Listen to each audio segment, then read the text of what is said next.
This is the Digging for Truth podcast, presented by the Associates for Biblical Research, demonstrating the historical reliability of the Bible through archaeological and biblical research.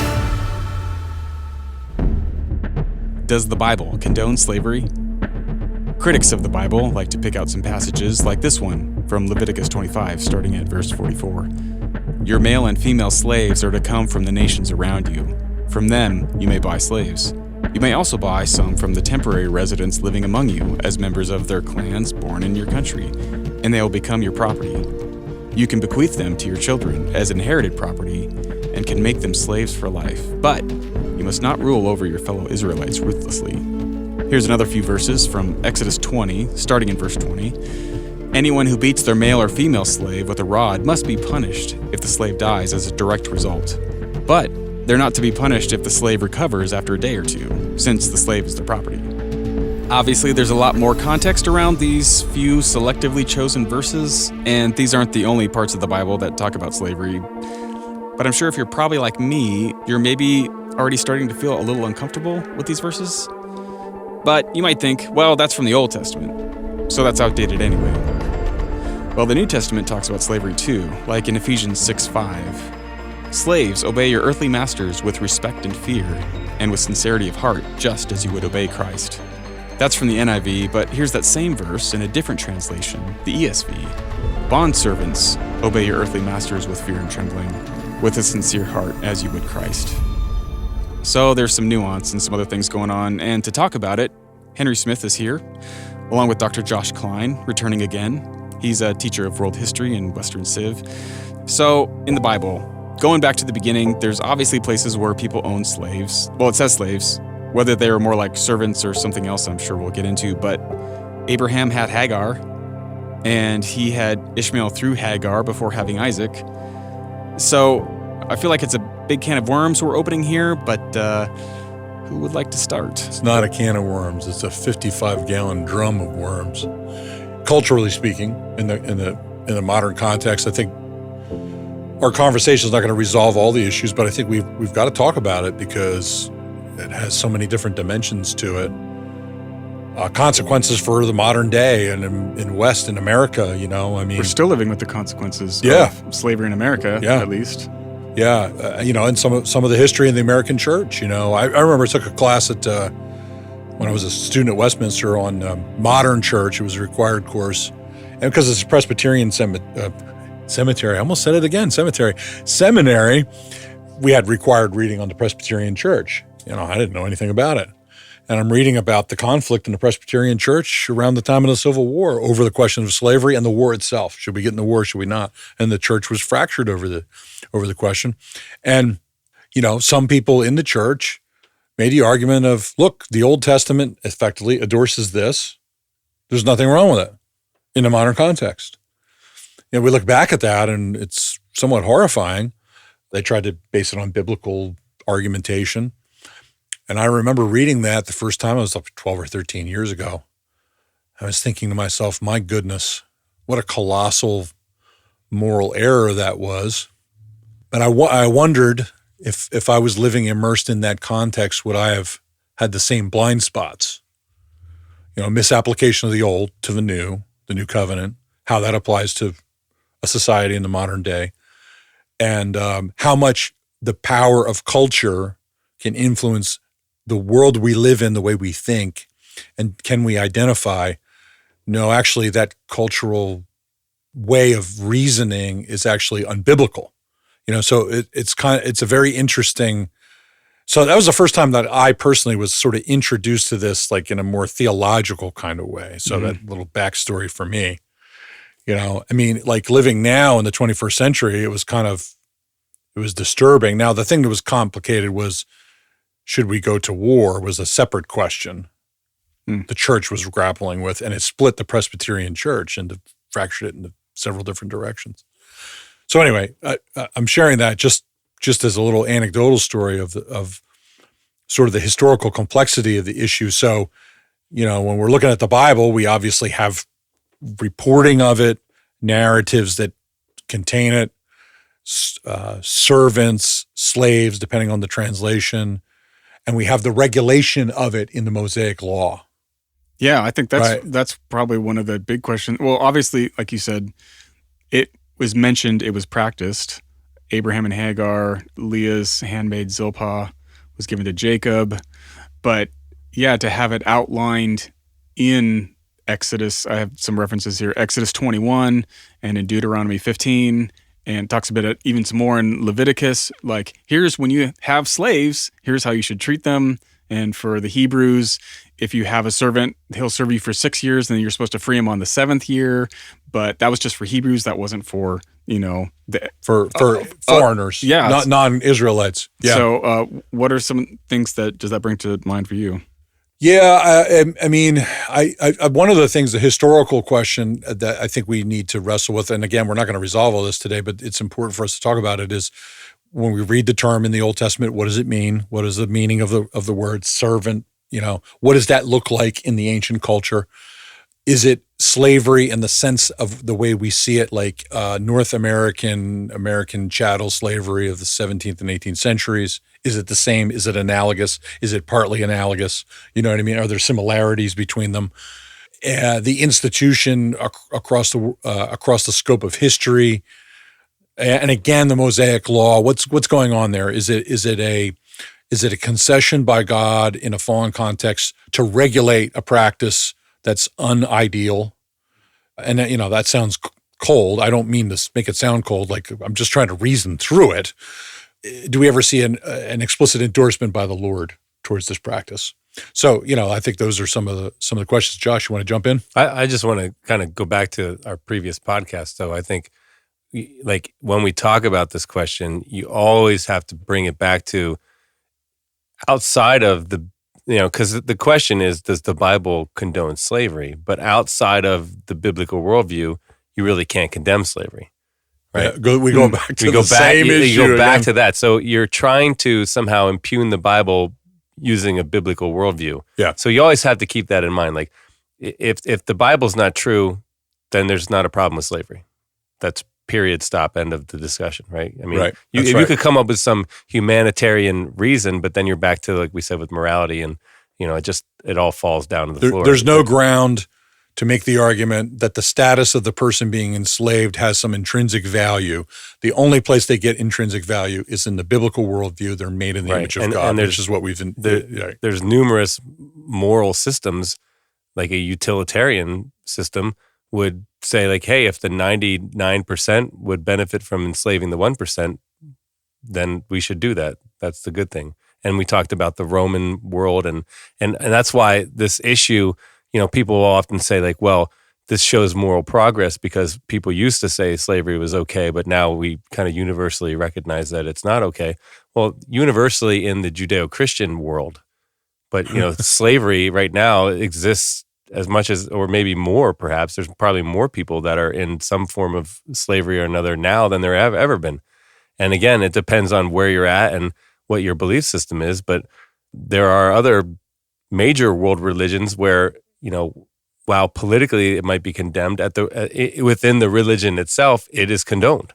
Yeah. So if you're going to come at the Bible, like, I think we have to at least acknowledge that the only way that you can attack the Bible is saying that it's not consistent to its own premises, and then judge it on its own premises, right? And then I think then it gets into, like, what you were talking about is, how does this compare to, because I think especially living in the United States, when we hear slavery, we're always thinking of slavery in the Deep South, right? Like chattel slavery, or like your property and I can buy and sell and, abuse people and whatnot at my whim, because essentially you're just property and you're a means to an end. You're subhuman. My horse is worth more than you. Yeah. That kind of stuff. But horrible stuff, right? But that's not even true of slavery in general across the world. But at the same time, it's not confined just to the United States too.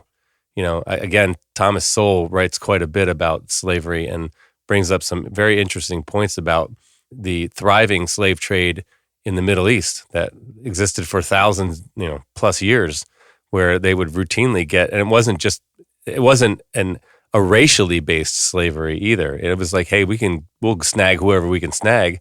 And if you look at, well, why don't we see these different ethnic groups represented in the Eastern, like the Middle East, because they didn't allow them to reproduce, right? They would castrate them, and that you had the eunuchs and all that sort of stuff. So that went on, and it was legitimized. So I think like part of the question, I think that you have to look at, if you're talking about the evolution in how we think about slavery, is why did that happen uniquely in the West, and what led to this change of opinion? Like you said, there were people who even used the Bible to support this. Yes. But what led to this abolitionist movement? And if you look at who the people were at the heart of the abolitionist movement and where they're getting their grounding from, they're getting it from like people like William Wilberforce and people like that are grounding this in the Scripture. So I think like what Henry said is spot on, that we have to then dig into the Bible and examine, okay, what exactly is it that the Bible says in terms of slavery, and kind of tease the nuance out of that, right? Yeah, that's excellent. Again, we do, just to reiterate it, just for the rhetorical point of the constant contradiction of the complaint about whatever it is that they're complaining about the Bible. So is the Bible contradicting itself? I think that's a fair question, right? We want to be, because we're saying no, it's actually consistent. Yeah. And what did it look like in the ancient world? What does the Bible say about it? Does it extend over to the New Testament? That's another question. Is we're looking at something that's, and it's being practiced in the Old, it's being regulated by the Mosaic Law in the context of Israel. Then we go over to the New, and there were slaves in the Roman Empire. So we have Paul interacting with Philemon, for example.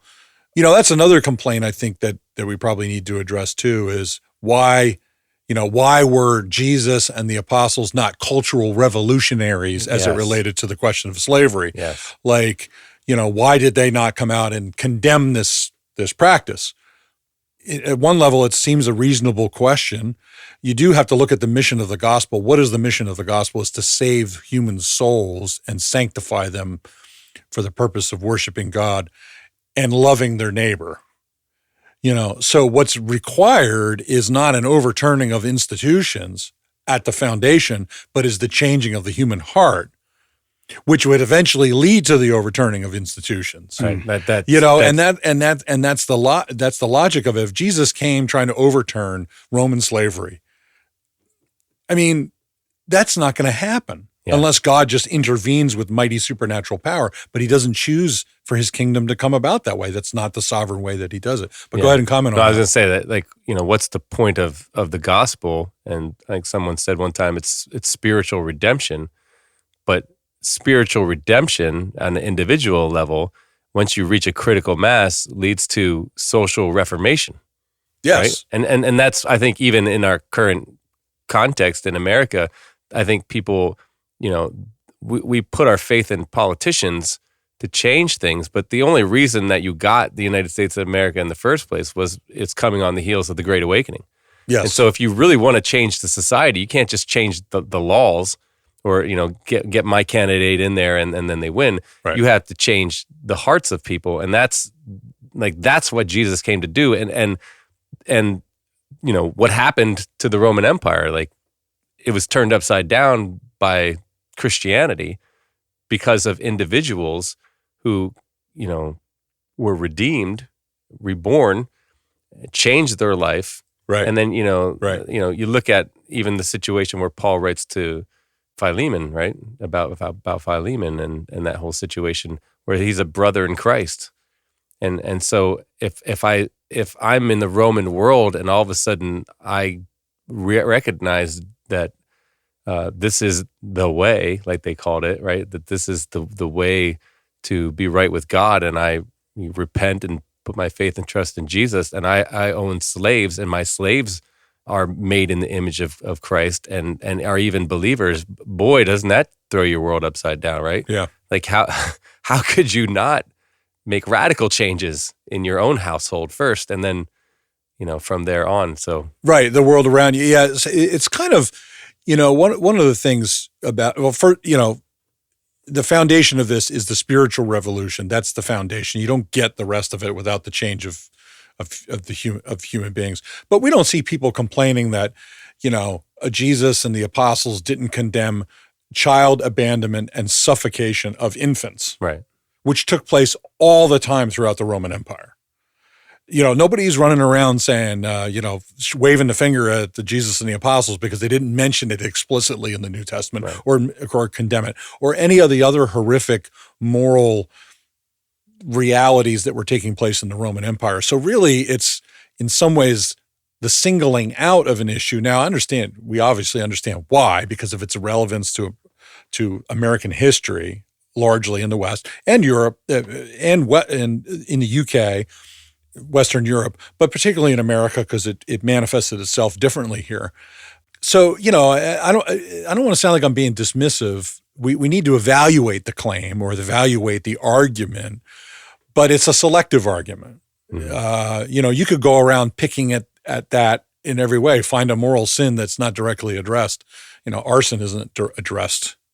The New Testament doesn't endorse that practice because it involves the destruction of private property, the threat to life, and all those. It all can be inferred. So there's a little part of me that doesn't want to accept the premise, but on the same time, obviously, we're willing to engage with it, and we need to be willing. So those are some other thoughts that I have. Anything you want to build on that? No, I agree. I think, again, like the Bible builds on itself, right? So, if we're made in the image of God, and if they ask Jesus, what are the two greatest commandments? To love the Lord your God with all your heart, soul, mind, and strength, and your neighbor as yourself. Well, slavery falls in that category too, doesn't it? So, he doesn't have to mention it explicitly, but if I'm loving my neighbor as myself, and then you look at the parable of the Good Samaritan, and Jesus says, well, who is your neighbor? Well, who are you being neighborly to, right?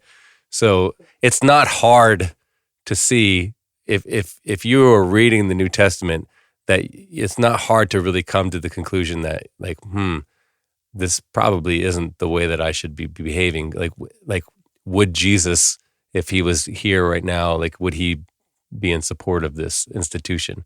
Right. No, but he didn't come for social reform, right? He came to bring spiritual life to all of us who are dead. So and a reformed society that's more closely following the moral law of God is going to have benefits that accrue to it just because that's the way God has designed the world. Right. So we see that in some ways in America, we have benefits because if we're trying to have a society that reflects that, but that's still not the primary purpose of the gospel. Right. It's to save people from hell. Right. And I think even that ties in with our other previous conversation that we had, because you say, well, look at all the conflict in the Christian world. And again, just because people purport to be Christians, that doesn't mean anything. It's what does the Bible say? And that goes back to, like you were saying, the importance of having a proper understanding of the scripture, right? And interpreting accurately what the message of the Bible is, and not reading things into it and whatnot. Yeah, another part of this is a little bit harder, I think, and I'm processing this myself. And we mentioned this in our discussion before we got on to our recording. Is we do see also in the Mosaic Law. Let me talk about Jesus a little bit here in Matthew 19 when he's asked the question about divorce. It doesn't relate to slavery directly, but the principle I think does. And the Pharisees, they basically want a divorce for any reason. They've misconstrued the text that they're drawing from. I think it's Deuteronomy 24. And it's a particular case law involving situation with a husband who's unhappy with his wife because of some kind of nakedness. That's what the text says. And then there was two schools of thought about how you go about this. I should say, in Deuteronomy 24, it's not pointing to adultery. It's some other transgression having to do with the body that's not adultery. So the question is, it's a question of case law in Israel. It's not a binding thing, but the Pharisees have taken this now and they want to run with it so they can throw their wives out because, she burnt the toast or whatever the case may be. But what Jesus gets at is he gets back to the beginning where God made them male and female. And he says, Moses gave you this law because of your hardness of heart, but it was not this way at the beginning. Now, the theology there is rich. Yeah. Right. the beginning, Adam and Eve, male and female, the whole issue of marriage, all that's there. We're not here to talk about that. But what I want to get at is the principle of concession in a fallen context. I tend to think that the issue of slavery in the Old Testament, as it's practiced in the ancient Near East, is being regulated by God in the Mosaic law. So, and I think the principle that Jesus is getting at is what's going on there. Moses gave you this law about divorce because of you. Mm-hmm. In the same way, I think Moses gave laws regarding slavery because of you, because of your hardness of heart, not because of God's ultimate endorsement of it, but that the practice needs to be regulated. I think what you said also in the New Testament period, the Israelites were not there to overthrow ancient Near Eastern culture and transform it either. Right. The same way that the church was not there to be cultural revolutionaries in this sense. So I don't want to sound like I'm being insensitive to the question, like the particular person who's in that place.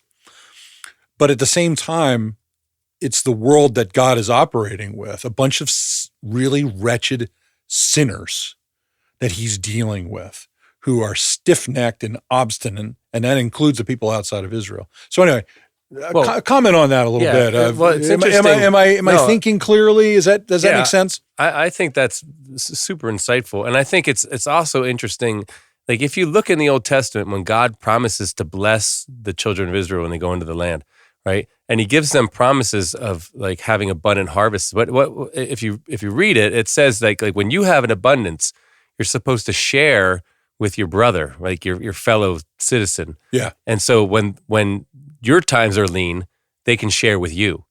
And so like again, in an ideal context, then there really should be nobody that doesn't have what they need.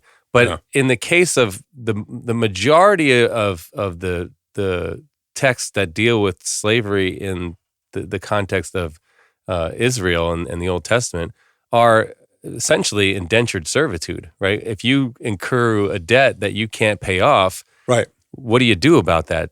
And so you could essentially sell yourself or people in your family into a contract where you would then work for the person. And I think you brought it up about, the 7-year cycle, right? So on the 7th year, the Jubilee cycle, the Sabbath year, and then the Jubilee year and the 50th year, right? That all those debts would be repaid. And what's interesting too is, if you read it, if let's say that you owe me money and you can't pay it off, and I agreed to have you come work for me as an indentured servant, and it's like the 6th year, I can't refuse you. Right, even though I'm like, man, if I could just hold off on this and I'll string them along for another 2 years, and then I could get more out of them. I get you for 6 years. Like they're not allowed to do that, right? Oh, so the cycle. I'm sorry, I didn't know that. I was thinking it was from like the starting point. Like you acquire a servant, and then you have 6 years, and then when you've had him for 6, then the 7th. Yeah, it was a national thing because he says you're to count off 7 Sabbath of years for yourself. I'm reading in Leviticus 25:8. You're to count off 7 Sabbaths of years for yourself, 7 times 7 years, so that you have a time of the 7th Sabbath, the 49 years. And then it gets into the Jubilee year. But this was a direction from God to Moses for the people, right? So he says, "Speak to the sons of Israel," in the beginning of the chapter, and say to them, "When you come into the land which I shall give you, then the land shall have a Sabbath to the Lord. 6 years shall you sow the field, and 6 years shall you prune your vineyards and gather its crop. But during the 7th year, the land shall have a Sabbath rest." And that was to pertain to because then in that same chapter, it goes on to talk about your poor brother. That's verse 35. It talks about that if they can't pay their debts, so then they would go into your servitude and so on. And even that, it's interesting if you kind of piece this all together. Slavery in the Old Testament is not race-based, right? Or it's not forced either. Like we talked about, there's a different scenario for people who are captured and enslaved, and even women who are captured, which it sounds bad to us, but even in considering what was happening in the rest of the world at that time, like they had no problem with capturing people and just taking them as a sex slave or whatever, right? So they weren't supposed to abuse these women who were captured. They were to shave their head if they wanted them to be their wife, and then treat them with respect and bring them into the family. Like it's a whole different situation than what you would have found in any of the other cultures. The other thing is that, like I said, in Leviticus 25, it lays this all out, that it's all based on essentially debt, that you're paying off this debt. And quite honestly, that is a way to restore people's dignity, right? Like you don't put them in debtor's prison or whatever. It's a way to work it off, but knowing that this isn't going to happen in perpetuity, or you're just not going to string them along forever. Right. I mean, you see that in our culture now. You get your credit card debt and you pay that off for years. But here it's like within that confined time period, all debts have to be paid. And then in the year of Jubilee, all the land and all that stuff has to go back to the owners. So I think that's interesting, not to go on and on, but I think it's also interesting that the Bible stresses that people are made in the image of God. Yeah. And you see that even in the Old Testament too. Like it says that you're not supposed to abuse your slave. You can't like there's an injunction against striking your slave. You're not allowed to, like the whole idea of buying and selling, like the chattel slavery, that's prohibited in both the Old Testament and the New Testament, right? That's considered kidnapping, and the penalty for that was death. Yeah. Right. Yeah. And the New Testament explicitly, I think Paul deals with that explicit terms. Yeah. Well, because in the background of that is the Roman background, the Roman context. Paul knows that's what the larger Roman Empire is. That's what life is like for some people. 1 Timothy 1:10. Okay, there you go. There you go. So like again, when people make this case, there's no nuance, right? They're like the Bible is a pro-slavery book, and therefore it's invalid, and we should just dismiss it. And that on the surface is not a correct argument. Yeah. And usually the impulse for the person making that argument towards the person who's trying to actually deal with all the data in a fair way, which is what we're trying to do here, it always sounds like we're trying to justify the institution. Or it's, I should say, it's often the accusation is we're trying to justify the institution. Right. It's like, no, we're trying to be fair to the entire context of what's being taught here. Yeah. And the reality, think of it this way, maybe this would help person listening with this context. See, we live in this Western culture, again, still immersed in a Judeo-Christian ethical system, even though we're trying to destroy it, it's still very much in the DNA. If you could parachute somebody into a Middle Eastern culture where slavery is practiced and just be a fly on the wall, and imagine a guy who owns slaves over there who's converted. The first thing that this easy moralistic argument would be, you need to release those slaves. Well, what would happen to those poor people living in the Middle East if you're a Christian, you're a slave owner, you become converted, you become convinced that this institution is wrong, but what am I going to do about it? Yeah. What, as one individual in a culture that allows for slavery, if you let those people go, they're going to be enslaved by somebody else, or they're going to die. So the question is not an easy moral question. Right. We think of it in the West of, slavery's wrong, nobody here owns slaves anymore, blah, blah, blah. But think of the convert, let's just, hypothetical, the convert living in that time. Well, maybe the moral choice is, I'm going to live a transformed life. I'm going to treat these people with dignity and respect. I'm going to protect, I'm going to bring them, I'm going to now stop beating them. I'm going to stop selling them. I'm going to take care of them. I'm going to help their families. Yes, do they own them? It certainly would not be the ideal thing. But what is the alternative, given that complicated moral context? It just occurred to me that we make it so simplistic because of our Western sensibilities, and that's great that we have this quote unquote idea that this is abhorrent.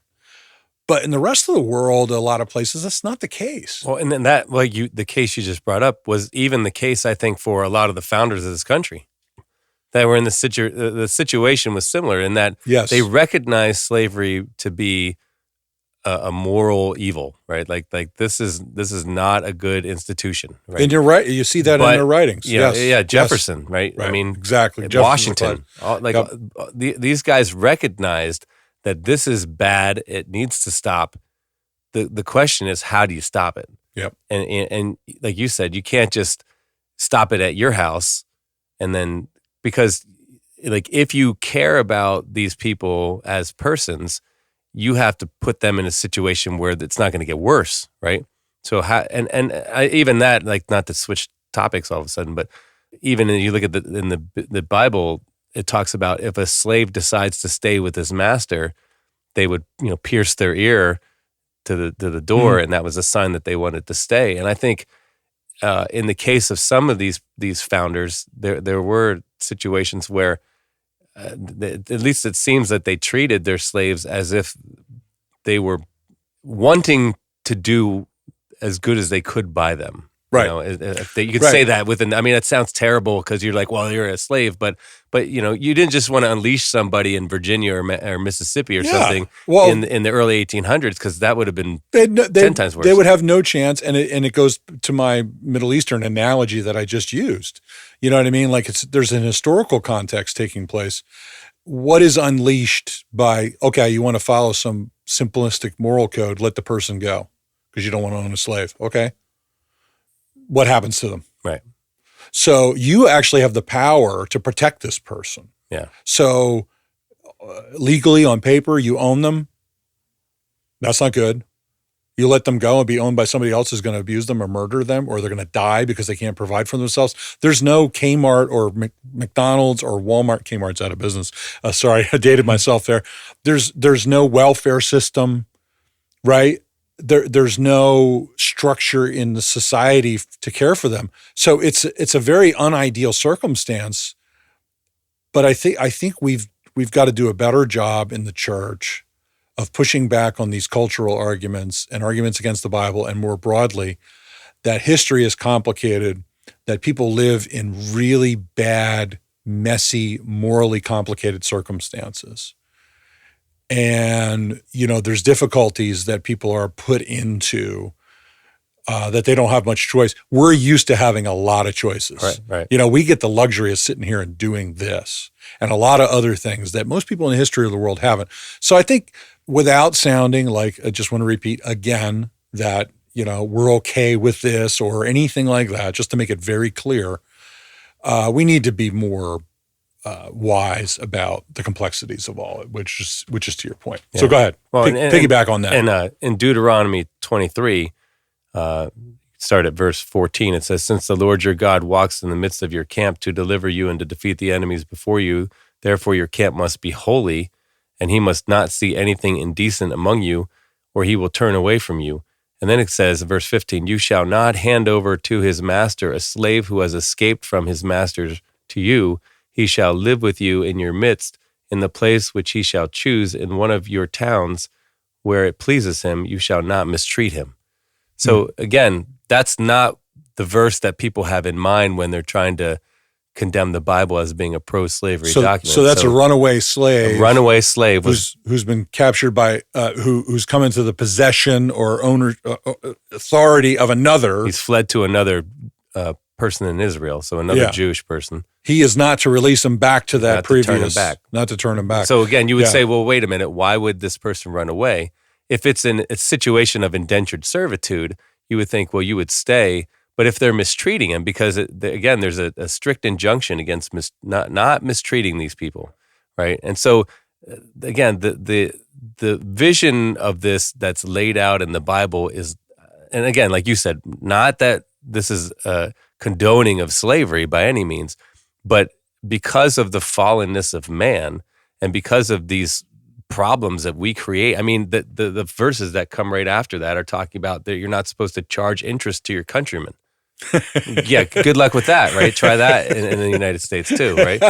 Like, why don't we get rid of that? If somebody needs something, give them what they need. You know, and then again, there's people who, like, you get into the Marxist thing, and we'll just get rid of private property altogether, and then we wouldn't have slavery, we wouldn't have interest, we wouldn't have any of that stuff. But then you're back to human nature, and the problem is that we're motivated by what benefits us. We're motivated by self-interest, and if that wasn't the case, we would be in utopia. But again, the Bible says that we're all sinners, and we operate according to what benefits us. So, like you said, because of that, then that leads to all these other scenarios and situations that are not ideal. And sometimes you have to choose between bad and worse. And so this is a way that God instituted among his covenant people, Israel, at the time, right? Because we talked about like there's a new covenant in Christ Jesus. And so when we get to the New Testament, these things don't carry over. Like we're not talking about stoning people for violating the Sabbath anymore. Like that's we're not under that covenant right now. And the church is not having to worry about indebted servitude laws, and being enforced properly, that and Jubilee years and stuff. That's all for a time with Israel and not today. Yeah. But that's exactly even right. when it was, the point that we're making is even when it was not slavery like it's thought of in the Deep South in the United States. People were still treated as being of value, made in the image of God, and there were restrictions on what could be done to them, and even to the point where they could choose to stay in that situation if it was better for them than being on their own. Because apparently some people just couldn't manage on their own, and they lived with somebody who took care of them, and they essentially worked for them. And what if they had children? If they got married, wife? they were in a situation where they'd said, you know what, I'm just going to stay here. Yeah. And so they could have the option to make that choice. Yeah, it seems that the moral simplicity of the argument in the modern day is under no circumstances could that scenario that you just outlined and the ones we've been talking about be a plausible scenario. Right. That either would be desirable for the slave or morally right for the slave owner. Right. That's just not the complexity of what history has given us or what the circumstances are. And I think you're dealing with the same complexity in the New Testament with the Roman Empire. In fact, you're talking about a more widespread power structure than you are at the time of Israel, because you got different groups that rise to power and fall, the Assyrians, Babylonians, but before that you've got the Philistines before that dealing with, right? But in the New Testament period, you've got a massive empire where there's this ethos of slavery that's not just in Israel, but across hundreds of thousands of square miles all across the known world. Jesus is going to come and overthrow that, and overnight, it wasn't his mission, but it did get overthrown. Right. That's the interesting of it.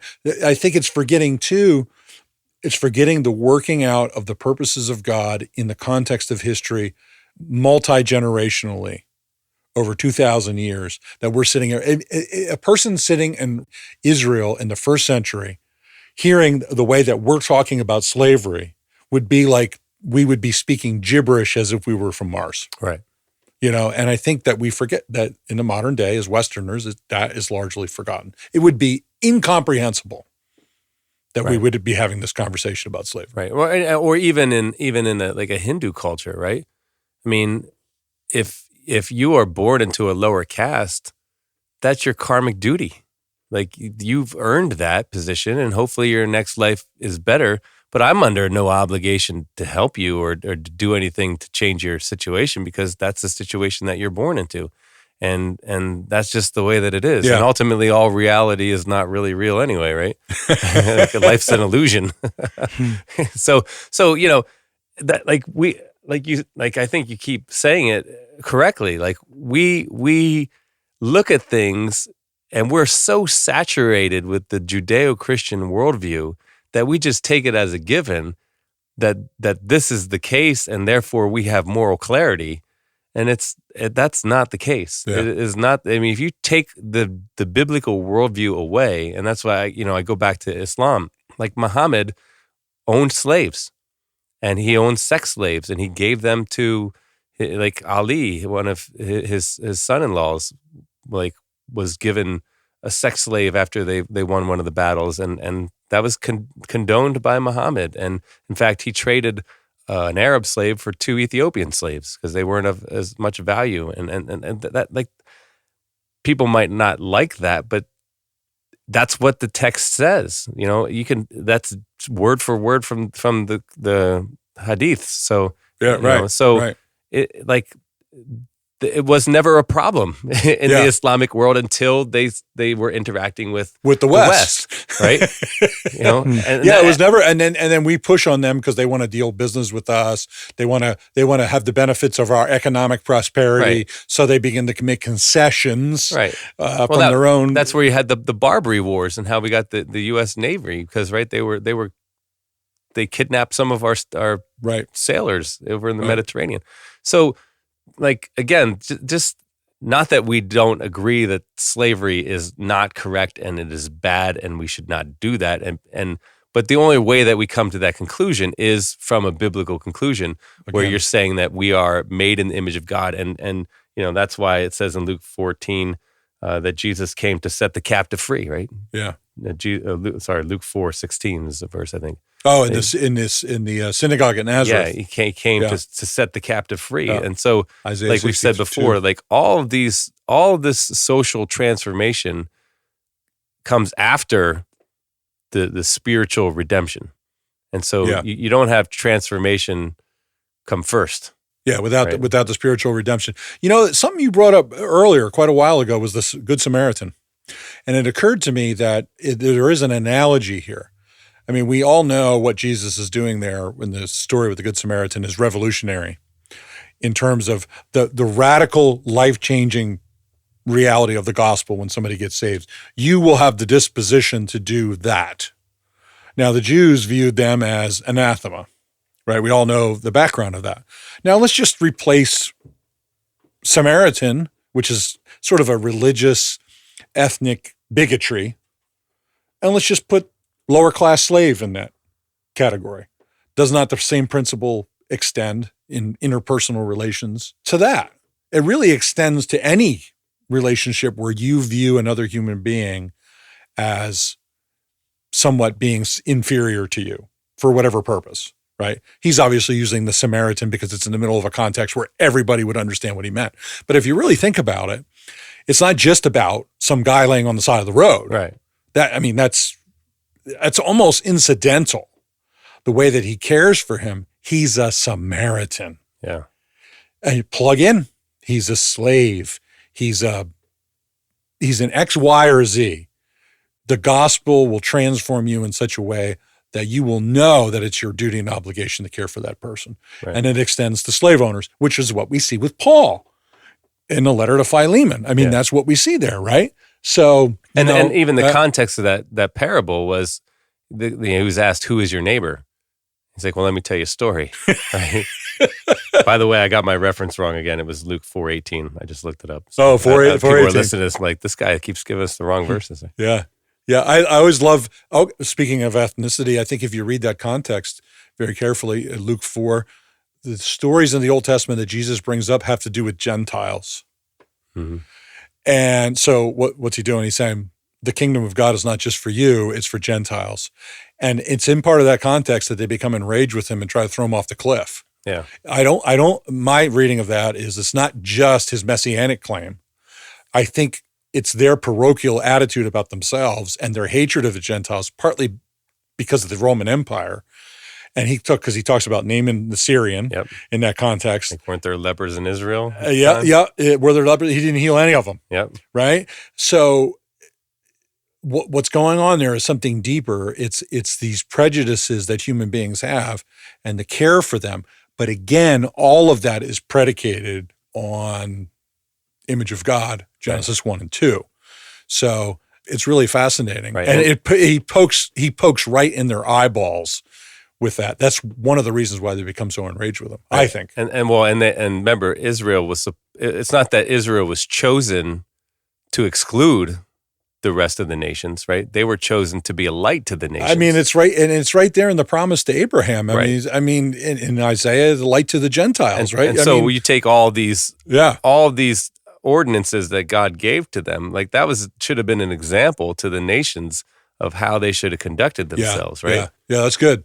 That's good. So when you see the abuse and all the stuff you don't have to do a whole lot of reading about the ancient cultures and the ancient world to just see that it was not a place that I would want to live.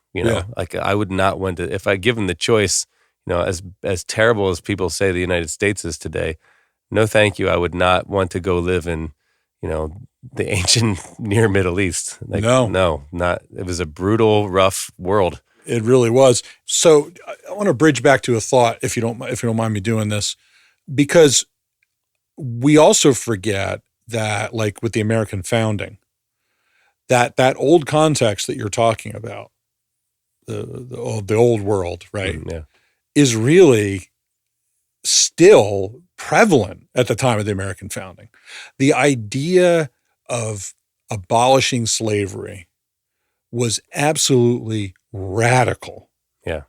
In that time. I mean, radical in terms of world history and the context of the history going on. I mean, here we are sitting in Pennsylvania. Pennsylvania is one of the first governmental entities in the history of the world to write a anti-slavery doctrine, if you will, or law to make it legal. Not the first, but one of the first. Yeah. Pennsylvania. So we're talking about so the founders are living on the edge, if you will, of still the old world. And I think a lot of people, when they think about this, they don't realize that ethos is dominant even in their time. Yeah. Comment on that some. Well, I think it's sort of like Sunday morning quarterback or Monday morning quarterback, right? Maybe not Sunday. Unless they played Saturday night, it's I college, guess. right? It's college, it would be Sunday, right? But after the fact, you're going to sit back and say like, well, this is what they should have done. Where I think, again, because of being so saturated with the Judeo-Christian worldview, we think that our culture is the inevitable outcome of a rational, humanistic worldview. And it's like, well, you got to justify that because, this is an aberration. We're back to all that worldview stuff. And if you take just the pure, rational, humanistic worldview, now we're back to Stalin and Pol Marxism. Pot and exactly. They were very rational. They were very pro-science and all of these things. And you didn't get a better world. You didn't get like, we should try to have equity. Like they were trying. That was their whole point. They were trying to get equity, and look what it turned out. Hey, speaking of reason, I mean, there was people in the leadership in Nazi Germany who had PhDs. Oh yeah, they were the most educated country in the world at the time. I mean, so anyway, I didn't mean to cut you off. Keep going. No, but like to think that somehow the abolition of slavery is something that would have happened outside of the Judeo-Christian worldview, I think is false. I think it's delusional. Yeah, I don't there's no reason to do it. No. And, I mean, you could make the economic argument too. Like the only way that you could make sense of it is economically speaking, slavery doesn't make sense once you get industrialization, right? And which is interesting because that actually goes back to the point of self-interest, right? Because if you're a slave and you're working, how hard do you work? Like, let's say that you and I are both slaves, and you're doing twice as much as I am. How long am I going to let that happen? Not long, right? Until you learn that you need to work as hard as you have to, but no more. Yeah. Right? Because you're making everybody look bad. And so it's what you get in socialism, though, right? You drop everything down to the lowest common denominator. Right. And so your productivity is not great because there's no incentive. There's no incentive for the slave to work hard. You only work as hard as you have to. And there's no real incentive for the slave owner to do more than he has to because that's why he has slaves to do all the work for him, right? So if you had to compete against people who owned their own private property, you couldn't compete, right? And once industrialization and all that stuff, so you could maybe make that argument that eventually slavery works itself out. Just on pure economic grounds. Yeah, but that's just saying that you're talking about agricultural slavery or something like that. Yeah. But now we just take the slaves out of the field and we move them into the sex trade or the factory or something iPhone like that. factory? Yeah, iPhone. That's a good one. Sorry, didn't mean to drop that bomb. No, but hey, like and that's what you get. And what's interesting too, in economic terms, there's an economic term that's dealing with what's called the piety myth, right? And it's the idea that you think you're helping people out, but you actually make the situation worse. It's sort of like what we talked a little bit about before when you think like sort of like the minimum wage thing. You raise the minimum wage because you think you're helping those people, but you're actually making fewer jobs available that are much more stress and you cause inflation. And so in the end, did you really help those people? Like, not really. And so they did a study one time where they had these kids who were working in sweatshops in, like it was like Indonesia or something like that. And they didn't pass the law, but they were talking about passing a law that the U.S. wouldn't do business with any country that had like child labor that was making like rugs or whatever that we're importing, we weren't going to do it anymore. Right. And so that kind of shut all this stuff down. And then they did a follow-up study, what happened to those kids who were working in those sweatshops. And the vast majority of them went into either stone crushing, like hard labor, or prostitution. And so like you say like, wait, that wasn't what we intended. But the economic reality was that they were working in these sweatshops because they had to, and that was the best job that was available to them, which is, this is a little rabbit trail, but it goes back to just the problems of living in a fallen world that we have. There are these situations where people are forced to do things that we would not think are good or ideal, but in their case, that's the only choice they have. Now, slavery, these people often were captured not because they weren't volunteers, right? They were captured and sold by warring, which is a whole other aspect of this stuff too. Like there was a thriving slave trade within Africa from tribe to tribe, which again goes back to, I think a lot of times when you get into this sort of stuff, people look at the Europeans come over to America and they trample this Edenic paradise, and they don't realize that there were all kinds of horrors going on from tribe to tribe, and cannibalism and slavery that was taking place. And so this is a human condition. Yeah. It's not just limited to one culture, but it goes back to, why was this one culture the culture that got rid of this? And, the only explanation you come to is if you read the writings of the people who were the abolitionists, they were drawing from the scripture. From the scripture. Yeah. There's a lot of good stuff there. It's interesting. One of the things that you mentioned, what was it? We were kind of generally sketching out the past, I suppose, and we could include the American founding and the complexities of all that, but also the ancient world, the Bible. It's like people want to get into this oversimplistic, moralistic time machine. Imagine that they're going to drop themselves back there 200 or 500 or 2,000 years ago, and they're going to be the ones that hold the moral high ground because they would have never participated in any of this, and they would have never made that wrong moral decision and all this kind of thing. Is this really this sort of like simplistic, naive arrogance about this subject a lot of times, I think, in modern conversations?